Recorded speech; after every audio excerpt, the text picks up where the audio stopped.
So I want you to just imagine for a second that you are standing on the edge of a cliff.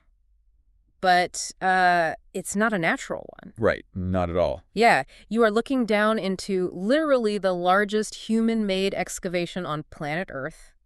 You're staring into a hole that is more than 3/4 of a mile deep and, what, like 2.5 miles across? Oh, 2.5 miles. I Yeah. mean, you could stack the tallest skyscrapers in the world down there, just one on top of the other, and their antennas wouldn't even peek over the rim. It's just massive. This is the Bingham Canyon mine in the Ochre Mountains, which is just about 25 miles outside of Salt Lake City. But, you might not live anywhere near Utah. Most people don't, yeah. Right, and you might be wondering why a giant hole in the ground out west actually matters to you. And it Yeah. matters because the precedent set at the bottom of this massive crater dictates exactly how the government responds when, say, a chemical plant leaks in your town. Or a pipeline burst near your water supply. Exactly. Okay, let's unpack this. Because if you spilled like a gallon of toxic paint in your neighborhood, the government would absolutely make you clean it up. But what happens when the spill is the size of a major city? Do you let the government take over your life? Or do you strike a deal to just clean it up yourself? What's fascinating here is that this isn't just about copper or water. It's about the balance of power between industry and the state. That is the invisible weight of this place. The physical hole is awe-inspiring, sure, but the legal and environmental shockwaves it sent across the country are what actually reshape our daily lives. Because the real story, the real mission of this deep dive today isn't what they took out of the hole, it's what was left behind right under the neighbor's feet. Yeah, a 72-square-mile plume of poisoned water. 72 square miles. Just sit with that. So we are going to unpack this massive dossier we have on Kennecott Utah Copper to understand what the word cleanup actually means in the modern era. We're going to walk through this completely unprecedented 1995 deal that basically kept this environmental hazard off the federal Superfund list. Which is wild, by the way. Totally wild. And we'll explore who paid, who benefited, and whether you, as a member of the public, actually get a better outcome from a company-led cleanup or from formal federal enforcement. Because this single site literally became the national template for how the EPA handles massive industrial contamination. It created a loophole or, a pragmatic shortcut, depending on how you look at it. Right, depending on your perspective. Yeah, allowing these multi-billion-dollar corporations to avoid that dreaded federal Superfund list if they just agree to foot the bill for the cleanup. But the word cleanup does a lot of heavy lifting there. And to really judge this, to figure out if the public is getting a good deal here, we have to understand the sheer scale of the mess. You don't just wake up one morning with a 72-square-mile toxic underground lake. No, definitely not. You have to work methodically with state-of-the-art engineering for about a century to create an environmental footprint of that magnitude. You practically have to terraform a mountain range. So let's wind the clock back. Because the origin of this plume isn't a story of a spill or an accident. It's actually a story of a massive industrial triumph. We're looking at the year 1903. Right. There's this mining engineer named Daniel Jackling, and he organizes the Utah Copper Company. And he is looking at Bingham Canyon with a completely radical perspective for that era. Because up until Jackling, the global copper industry operated on a very specific, very narrow paradigm. He just chased the pure stuff. Exactly. Yeah. You sent men deep underground with pickaxes and dynamite to Ooh. chase high-grade veins. You wanted rock that was incredibly rich in pure copper.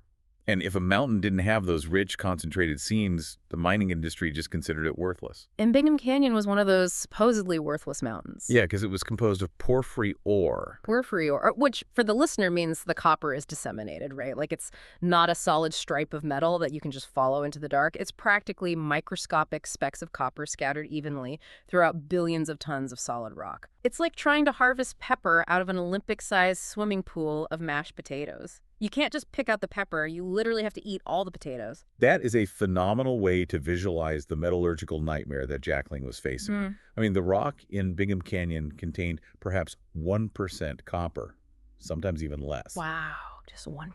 Yeah. So the conventional wisdom at the time was that extracting it would cost far, far more than the metal was actually worth. But Jackling, he realized that the limitation wasn't the rock. The limitation was the scale of the tools. Right, he needed bigger tools. He believed that if you brought in massive, rail-mounted steam shovels, like literally the same kind of technology that was being used to dig the Panama Canal, you could simply dismantle the entire mountain. You don't chase the vein, you just take the whole mountain. Exactly. You take the whole thing, you crush it all down to powder, and you chemically float the copper out. So it's volume over purity. And that gamble pays off in a way that literally alters the trajectory of the 20th century. Open-pit mining officially begins there in 1906. And by 1936, the Kennecott name takes over the operation, and this expanding pit becomes the beating heart of Kennecott Utah Copper. And it just kept growing. Yeah, and eventually, jumping forward to 1989, the British-Australian mining titan Rio Tinto buys the whole operation.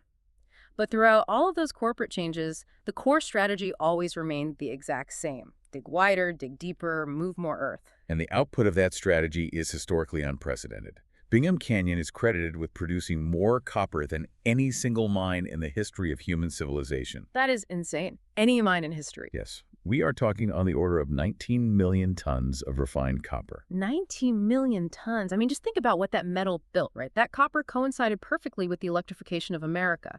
It went into the telegraph lines, the early telephone networks, the massive munitions buildup for 2 world wars. It electrified the country. Yeah, and even today, it supplies a highly meaningful share of all U.S. copper. Like the device you are listening to this deep dive on right now, or the wiring in your walls, the motor in an electric vehicle, there is a real statistical likelihood that a few atoms of that exact copper were blasted out of the Ochre Mountain. Absolutely. But the laws of physics and chemistry dictate a pretty brutal toll for that level of extraction. To get 19 million tons of pure copper out of ore that is 99% useless rock, you have to excavate Earth on a geological scale. Billions of tons. Over a century, yeah, billions of tons of rock. Yeah. And the overwhelming majority of that volume is just waste. So you have a mountain's worth of shattered rock that you've hauled out of this pit. You obviously can't just vaporize it, so where does it all go? It just gets dumped. Generation after generation of miners piled this waste rock and processed tailings into these colossal artificial mountain ranges, ringing the pit and stretching down into the valley. Right. But when you rip that rock out of the deep earth, you are exposing it to 2 things that it hasn't interacted with in millions of years: oxygen and surface water. And that is where the chemistry turns against the valley. Because this rock isn't just inert stone, is it? It's loaded with natural iron sulfides, like pyrite, what we commonly call fool's gold. Precisely. And when iron sulfide is exposed to oxygen from the air and water from the rain or from snowmelt, it triggers an oxidation reaction. The sulfur in the rock binds with the oxygen in the water to create a dilute sulfuric acid. Acid. Yeah. In the mining industry, this is known as acid rock drainage, or ARD. Wait, so just to clarify, the simple act of the rock touching the open air is what weaponizes it? Like, nobody's actively dumping vats of acid onto the mountain. The mountain is manufacturing the acid itself just by breathing. That's exactly it. It is an entirely natural chemical reaction, but it is happening on an entirely unnatural man-made scale. Because by crushing the rock into smaller pieces, you exponentially increase the surface area that's exposed to the air. You are essentially turning a solid block of ice into crushed ice. It reacts and melts much, much faster. Oh man, it's like brewing the world's most toxic pot of coffee. The rain is the hot water, the billions of tons of crushed waste rock are the coffee grounds, and what drips through the bottom of the filter deep into the aquifer below is sulfuric acid. Yes, and that toxic drip coffee doesn't just lower the pH of the groundwater. The sulfuric acid is highly corrosive. So as it percolates down through the unmined rock and the soil, it acts as a chemical solvent. Meaning it dissolves other things along the way. Exactly. It dissolves and mobilizes heavy metals that were previously safely locked away in solid mineral forms in the dirt. And that is the invisible nightmare here. A century of brewing this toxic coffee has resulted in 2 distinct massive bodies of contaminated groundwater beneath the southwest Salt Lake Valley. Right, the plumes. Yeah, the dossier breaks this down into zones. Originating directly beneath the pit and the waste rock dumps, you have what they call Zone A. And the chemistry of Zone A is almost hard to comprehend for a natural body of water. The pH level sits at around 3.5. Yeah, and to put a pH of 3.5 into perspective, pure drinking water sits at a neutral 7. Okay. Because the pH scale is logarithmic. A drop from 7 down to 3.5 means the water is thousands of times more acidic than it should be.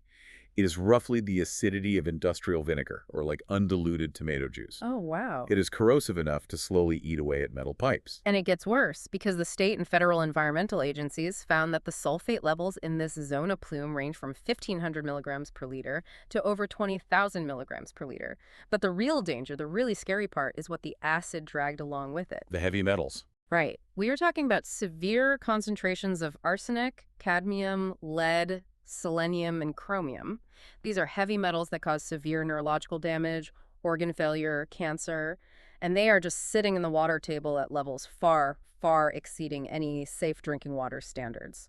And then adjacent to that, you have a Zone B plume, which is characterized by elevated sulfates and dissolved solids.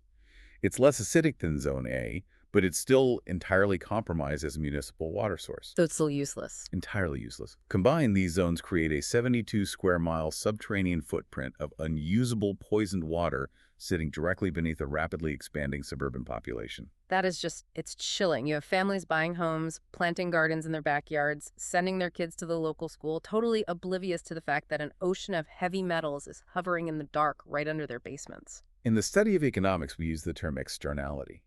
An externality is basically a cost generated by an activity that is imposed on a third party who had absolutely no say in the matter. Right, they didn't ask for the mine. Exactly.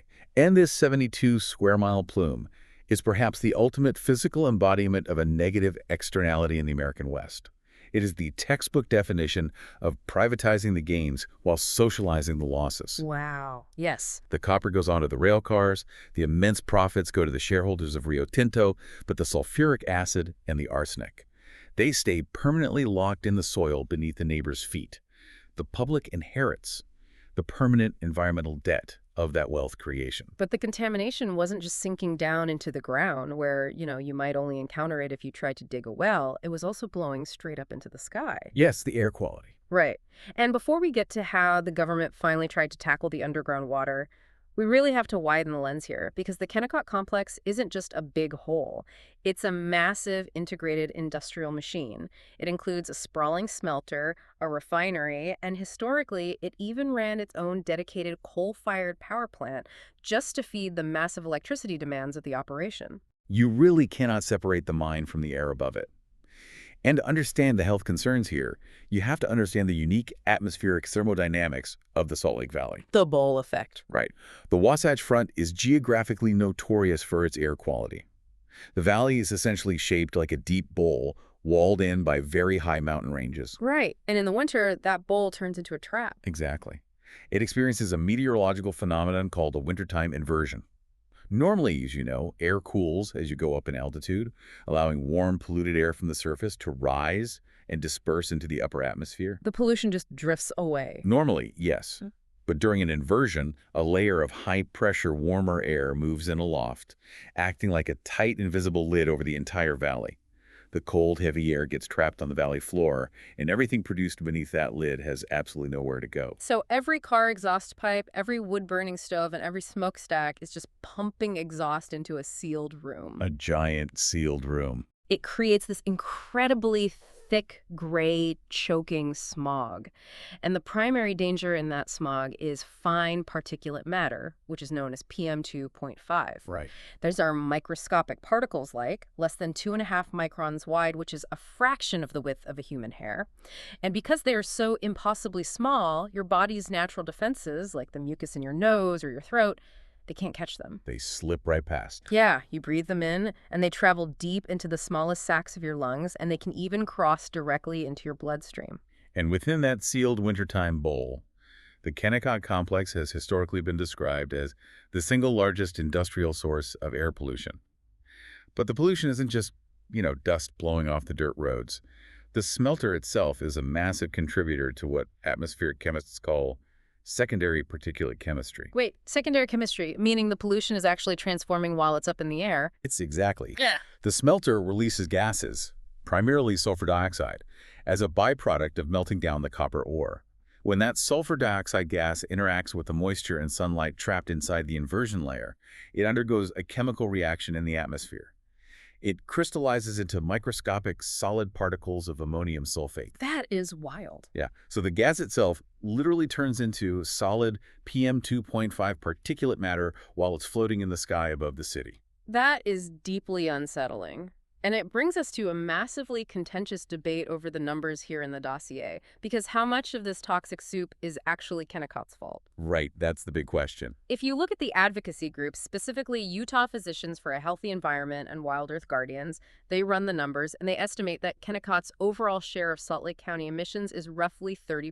Which is huge. If that number is accurate, it is staggering. That would put them miles above the next largest stationary source of pollution in the entire state. 30% is a staggering calculation. But, and we have to be incredibly careful with it here, because that is the environmental advocates' calculation, and the methodology they use is heavily, heavily scrutinized. Contested. Very contested. Kennecott vehemently disputes that 30% figure. The company points to the fact that they operate strictly within highly complex air permits that are rigorously vetted and approved by both the EPA and the Utah Division of Air Quality. They argue they have spent hundreds of millions of dollars on emissions scrubbers and dust suppression technology over the years. So it really depends on how you measure the impact, right? Because the advocates are taking a holistic, cumulative approach.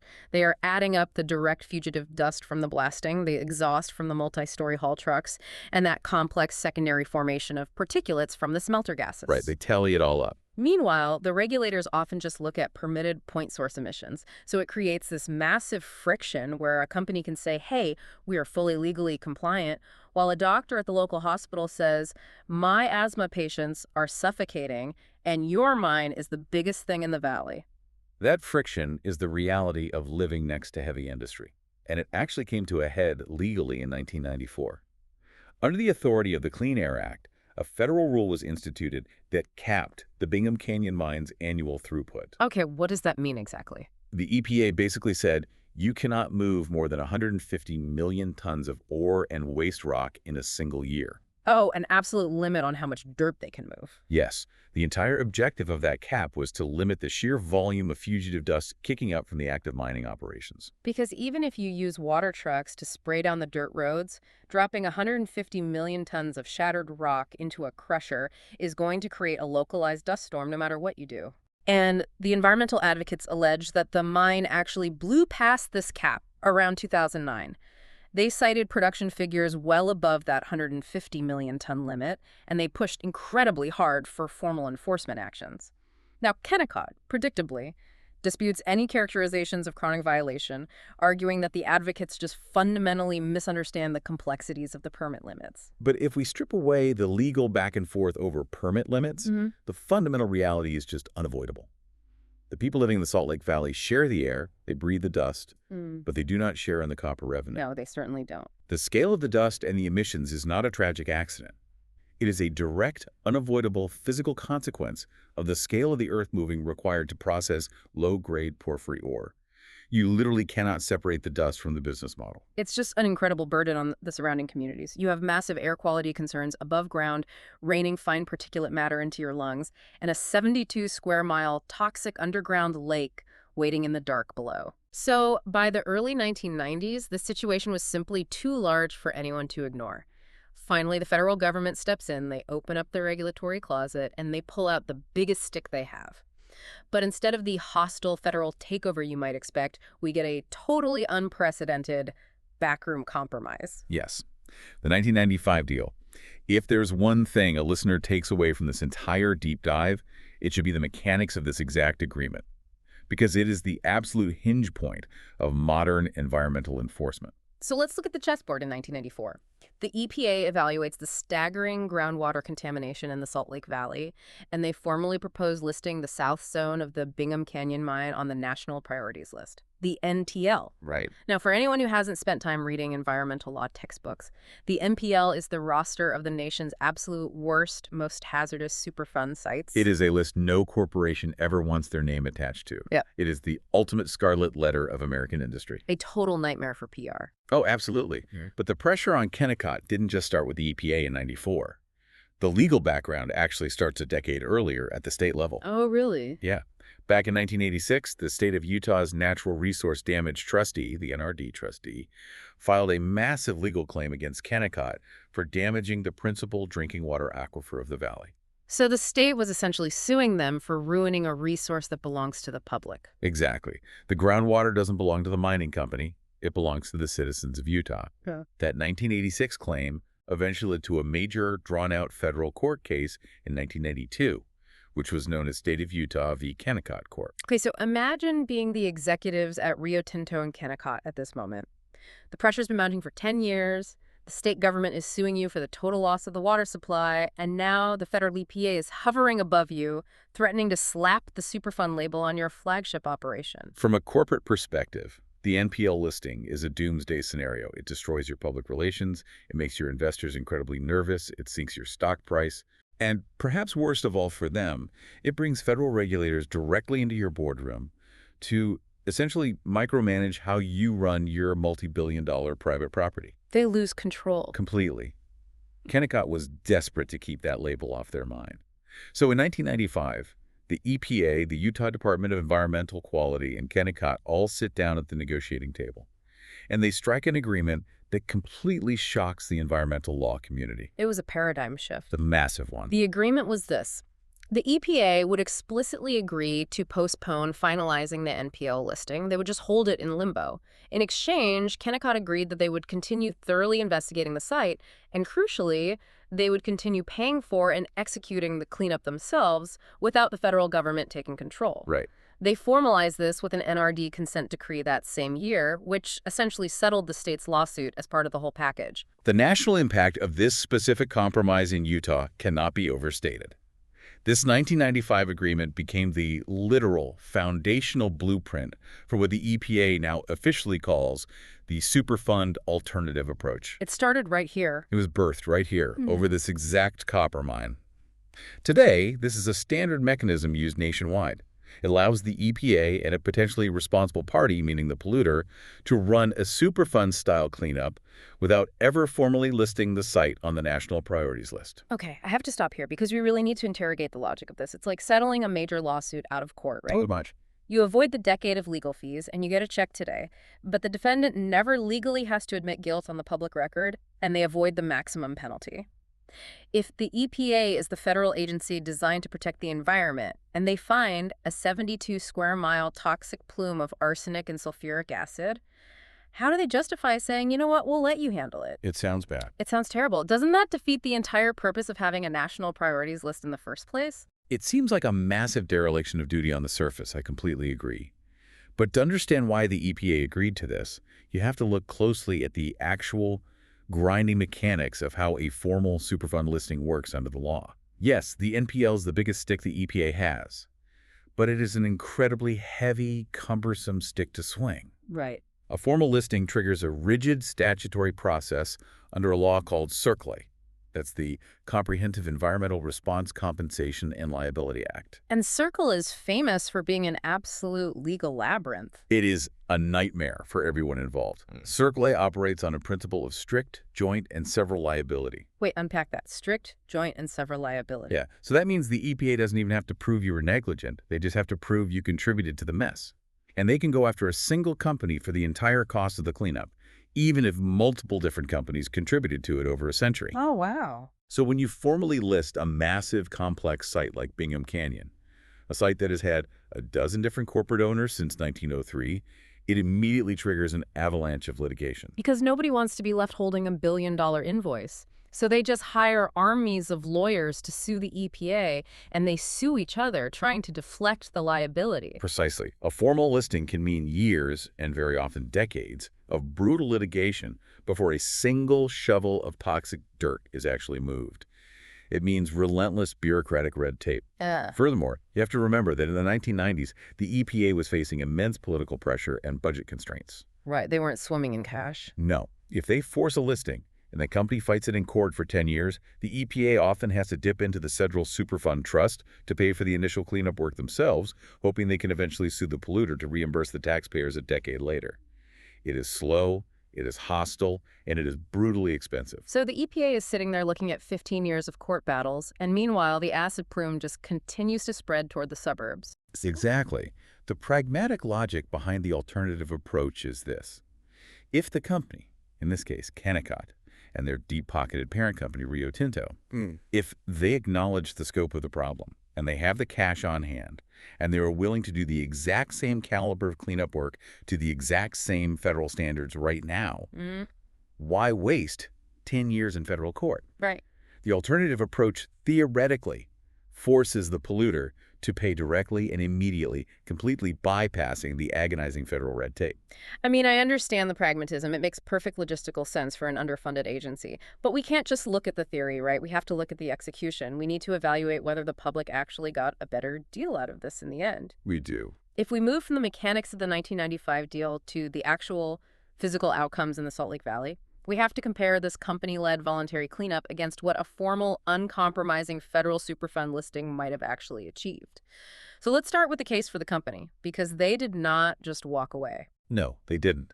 The case for the company is empirically very strong, and they have the tangible multi-million-dollar infrastructure built into the valley to prove it. Rio Tinto argues that they executed their end of the bargain flawlessly. They spent a lot of money. A lot. They invested billions of dollars into modernizing the mining facilities to capture runoff and prevent future pollution, and they spent hundreds of millions of dollars directly attacking the historic cleanup of the groundwater. And the crown jewel of that effort is this massive engineering project. Following a three-party agreement that was signed in 2004 between Kennecott, the state, and the local water district, the company broke ground on the Bingham Canyon water treatment plant. A huge undertaking. Huge. By 2006, it officially came online. And this isn't just like a giant Brita filter for the town. This facility utilizes highly advanced industrial-scale reverse osmosis to pull the toxic water out of the aquifer and chemically neutralize it. Reverse osmosis is an incredible technology, but it is notoriously expensive and incredibly energy-intensive to operate at a municipal scale. Yeah, how does it actually work at that size? Well, the facility pumps the contaminated groundwater up from the aquifer and forces it through these specialized semi-permeable membranes at extremely high pressure. High pressure. Very high pressure. These membranes are designed with pores so microscopic that only water molecules can squeeze through. The larger sulfate molecules and the heavy metals, the arsenic, the lead, they are physically blocked and separated out. It is a brute force molecular sorting machine, and the results are undeniable.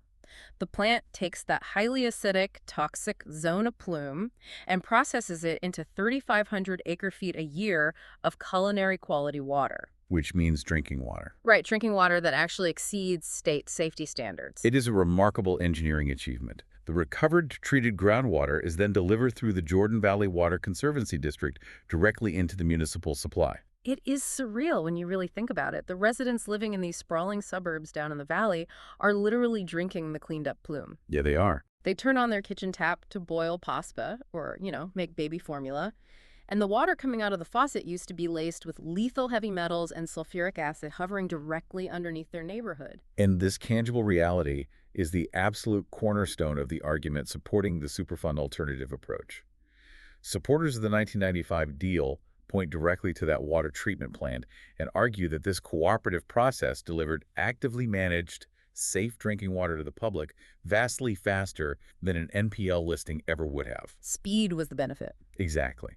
If the site had been formally listed in 1994, they argue, Kennecott and the EPA might have spent the next 15 years locked in a bitter federal courtroom fighting over circular liability instead of, pouring concrete for a reverse osmosis plant. They traded punitive justice for fast infrastructure, which, makes sense, but we have to look at the shadow of that deal. The critics of the Superfund Alternative Approach have an incredibly compelling case regarding environmental justice. They absolutely do. Because by avoiding the NPL, Kennecott completely dodged the terrible public relations nightmare of the Superfund label, but more importantly, it fundamentally shifted the power dynamic of the cleanup.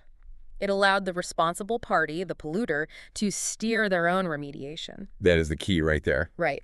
Kennecott got a seat at the head of the table to negotiate the scope, the sequencing, and the overall timeline of the cleanup. That is the critical structural difference. In a formal Superfund listing, the EPA is firmly in the driver's seat. The federal government dictates exactly what happens, precisely when it happens, and then they simply hand the offending company the bill. It is a hostile process designed to ensure total compliance. They are the boss. Yes. Hmm. Under the alternative approach, the company becomes a partner. They are negotiating how the cleanup will be executed, which inevitably means they have the leverage to protect their ongoing operational interests while they clean. It feels like a massive compromise of objective oversight. You are basically letting a corporation manage its own crime scene. I mean, the water plant got built and the water is clean, but the company got to do it on their terms, on their timeline, without the stigma, and while continuing to operate the most profitable copper mine in the world. It forces us to evaluate a very uncomfortable question. Does a voluntary, company-led cleanup serve the public interest better than the rigid hammer of the law? That's the million-dollar question. And the uncomfortable truth is that both arguments hold immense validity. You cannot dismiss the fact that clean water is flowing from the taps today, funded by corporate dollars rather than taxpayer funds. But you also cannot dismiss the fact that a private corporation used its immense wealth to negotiate its way out of strict federal enforcement. You are trading uncompromising federal oversight and total public transparency for speed, efficiency, and immediate corporate funding. And that brings us to the reality of the site today. Because this cleanup deal was struck back in 1995, but this story isn't a neat historical anecdote with a finished ending. The true nature of an environmental alteration of this magnitude is that it cannot actually be fixed in the way we think of fixing a broken window or, sweeping up a spill. It can only be managed. It's a permanent inheritance. We are speaking about this in the mid-2020s, and those underground plumes still persist. You're still there. Oh, yeah. They have barely shrunk. The site has never been formally listed on the MPL, despite the ongoing massive contamination, the reverse osmosis water treatment, the constant pumping of the aquifer, and the tense government oversight are still continuing decades later. Wow. It proves the incredibly long, perhaps infinite tale of environmental harm. You make a mess in the 1930s with a steam shovel, and a century later, a team of engineers is still running a multi-million-dollar high-pressure filtration plant just to keep the acid from reaching the city's main water supply. And we are only talking about the water. To really drive home the ongoing, terrifying physical reality of this site, we have to talk about the structural integrity of the earth itself. Right, the rock. The mountain here has been fundamentally weakened by a century of relentless, explosive hollowing out. And all of that legal maneuvering in 1995 assumed the mountain itself was stable. As we learned in 2013, a century of terraforming has structural consequences that no EPA contract can fix. You were talking about the landslide. Yeah. On April 10, 2013, the Bingham Canyon mine experienced a catastrophic geotechnical failure of the northeastern pit wall. This event is just awe-inspiring and deeply terrifying. It proves how fragile the illusion of control really is. Oh. We are talking about two massive rock avalanches that happened just 95 minutes apart. A little over an hour and a half. Yeah, and the volume of earth that detached from the wall and violently slid down into the bottom of the pit is just hard to wrap your head around. Roughly 145 million tons of waste rock simply let go. Human brains aren't really wired to comprehend 145 million tons of anything. To visualize it, imagine the Empire State Building. Now imagine hundreds of Empire State Buildings all crashing down the side of a mountain simultaneously. It's unimaginable. The kinetic energy released by the falling rock was so immense that it triggered localized earthquakes that actually registered on seismographs across the state of Utah. It buried the bottom of the pit hundreds of feet deep in shattered rock. That is not a mine collapsing. That is a man-made geologic event. It proves that the earth here is fundamentally altered forever. You can't just put 145 million tons of dirt back up on the wall. No, you can't. It buried colossal 3-story tall haul trucks like they were children's toys. But here is the absolute marvel of modern engineering and corporate management. Despite the sheer violence of the collapse, not a single person was killed. There were 0 casualties. Which is an incredible, almost miraculous testament to the company's geotechnical monitoring systems. They didn't just guess that the wall might fail. They had an array of sophisticated laser sensors and ground-based radar continuously painting the pit walls, precisely measuring ground movement down to the millimeter. So they saw it coming. They saw it coming for a long time. Yeah. They detected the microscopic tension cracks forming. They knew the wall was failing weeks in advance. So they methodically evacuated the workers, relocated the most critical infrastructure, and pulled the fleet of heavy machinery out of the pit floor long before the mountain finally gave way. And the scientific community like NASA, the United States Geological Survey, the Utah Geological Survey, they widely reported this event as the largest non-volcanic landslide in recorded North American history. Strictly speaking, there is always a healthy debate among geologists about largest ever claims, as there is evidence of massive prehistoric slides that dwarf this one. But in terms of modern recorded human history, witnessed and measured by modern instruments, the Bingham Canyon slide is undeniably one of the most massive, violent Earth movements ever captured. And looking at the sheer violence of that landslide raises the core philosophical question of this entire deep dive. What does cleanup actually mean when you are dealing with physical forces this impossibly large? That is the crux of the dossier. When we talk about Bingham Canyon, cleanup does not mean restoration. Right. It does not mean returning the Ochre Mountains to their pristine natural state. That is physically and chemically impossible. You cannot undig a 2.5-mile wide hole.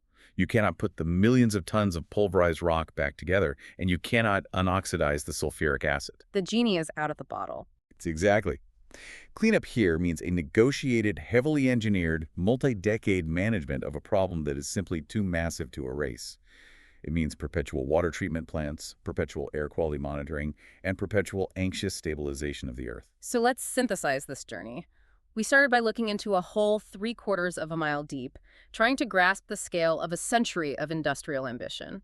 We explored how the relentless pursuit of low-grade copper created a 72-square-mile underground acid plume, basically brewing a toxic coffee of heavy metals directly beneath a major metropolitan valley. And we saw how the sheer volume of rock moved created a secondary crisis in the air, with fugitive dusts and smelter emissions getting trapped in the wintertime inversions of the Wasatch Front. Right. And we unpacked a totally unprecedented 1995 legal compromise that quite literally changed federal environmental policy forever. Kennecott successfully navigated the system to keep the dreaded Superfund label off its brand, maintaining control of their operation and avoiding a decade of hostile litigation. Which was a massive win for them. A huge win. And in return, the public avoided years of federal bureaucratic gridlock and received a state-of-the-art reverse osmosis water treatment plant, delivering clean drinking water today. But the unavoidable truth is, those residents are still living on top of the plume. The plume remains. The management of the mountain remains. The debt of the 20th century is still being paid right now in the 21st. Which leaves us with one final, deeply provocative thought to mull over. If this Superfund Alternative Approach, this 1995 Bingham Canyon template where a company buys its way out of a formal listing by agreeing to build the treatment plants, if that becomes the absolute standard for all major industrial cleanups going forward, are we slowly privatizing environmental justice? It is the most critical question facing the EPA today. If the biggest, wealthiest polluters in the world can always afford to negotiate their way out of strict federal oversight, do we eventually lose our objective societal baseline for what a clean environment actually is? Yeah, what does clean even mean anymore? Right.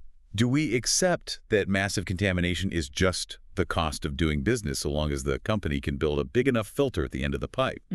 Or is that uneasy compromise ultimately worth it for the very real, very tangible, clean water coming out of a family's tap today instead of waiting 10 years for a judge to force the issue? It brings us right back to the edge of the cliff where we started. You look down into that massive terraced hole, expecting the moral precision of an X-ray, like a clean line between broken or not broken, polluted or clean, decisive government action or unchecked corporate greed. But it's never that simple. No, the reality is entirely muddy waters. The toxic paint didn't just spill on the floor, it sank deep into the foundation. And now, regulators, corporations, and the public all just have to figure out how to live together in the house.